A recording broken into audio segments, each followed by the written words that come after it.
oncogenic factors due to alterations in the microbiota and anti-oncogenic factors from the favorable effects of a eubiotic microbiota are related to the production of free radicals, intestinal permeability, direct DNA damage, inflammation, and signaling. Signaling is very important in microbiota, both for the alteration and entry into disease processes and for reversing them. Does the microbiota then decrease the chances of developing cancer? Of course, a biotic state has many factors in favor of anti-cancer. For example, the production of short-chain fatty acids, which of course play a significant role in everything, but particularly in cancer. Many bacteria are capable of producing antibiotic substances, so if they are present, they will inhibit the growth of other pathogens that may be related to cancer processes. In other words, the control of the environment is carried out by the microbiota residents themselves. We do not have to intervene ourselves, but if it becomes unbalanced, that is when problems can start to arise that lead us down the wrong path. Bacteria of the genus Bifidobacteria protect against the development of cancers, stimulate immunological activity, production of T lymphocytes and macrophages, and even have capabilities to reduce tumor growth. It is also very important that the genus Bifidobacterium is related to the final outcome because it makes an initial cut on complex carbohydrates to ultimately obtain short-chain fatty acids. Therefore, a healthy gut microbiota prevents the onset of cancerous processes. When prolonged and sustained episodes of dysbiosis occur, inflammatory processes, autoimmune diseases, and cancers can be expected both locally and distantly. Well, if the microbiota is capable of doing something to prevent cancer or its progression, then the intervention with probiotics evidently also has effects. And here are the probiotic strains that have, been shown to have a benefit against different types of cancer. Clearly, this table can also be read in another way, and we may realize that perhaps when we have a deficiency of this type of bacteria in our microbiota, we create a favorable environment for developing a specific type of cancer. But this study is conducted with intervention. There is a clear benefit in this type of cancer. Salivary lactobacilli in cancer in the ENT area, acidophilus in the stomach, Gaceria in the stomach, Saccharomyces boulardii also in the stomach, Bifidobacteria in the colon is simply a collection of probiotic strains that have a specific effect on cancer in a given area. The mechanisms of microbiota alteration in cancer are vast. This is taken from a study published in Science. There is a direct toxic mechanism that causes direct damage to DNA, direct binding and alteration of the epithelium, disruption of the junctions between enterocytes, a decrease in the mucus layer, and a lot of other things, which leads us into a loop of inflammation. There are a lot of really interesting publications about the alteration of the intestinal epithelium and cancer. And this would be a little bit of the scenario. Above, we have oncogenic factors due to alterations in the microbiota and anti-oncogenic factors due to the favorable effects of a microbiota in a eubiotic state, which are related, of course, to the production of free radicals, intestinal permeability, direct DNA damage, inflammation, and signaling. From the microbiota, signaling is very important, both for the alteration and entry into disease processes and for reversing them. In a few years, we will talk more about signaling a specific process than just providing a probiotic, almost certainly. And as in a state of uveitis, we have the opposite, all these factors that would be anti-tumor action. In this study, which I found very interesting, Teresa passed it on to me, we all assume that a fiber-rich diet will help reduce certain tumors. In this case, it is done with mice with colon neoplasia. And what was happening?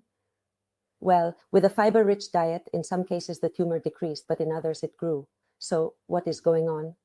Well, the difference lies in alterations of the microbiota.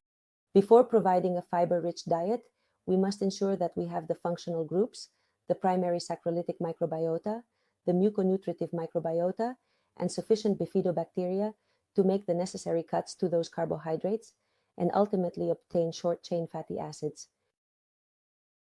The role of the microbiota in cancer treatments is often what we can do because people come with their diagnosis, with their treatment, and we simply help and support them on their journey at many levels, including caring for the microbiota so they can have good tolerance to the treatments. Evidently, the microbiota influences various functions such as the maintenance of general and local homeostasis, metabolism regulation, hematopoiesis, inflammation, and immunity.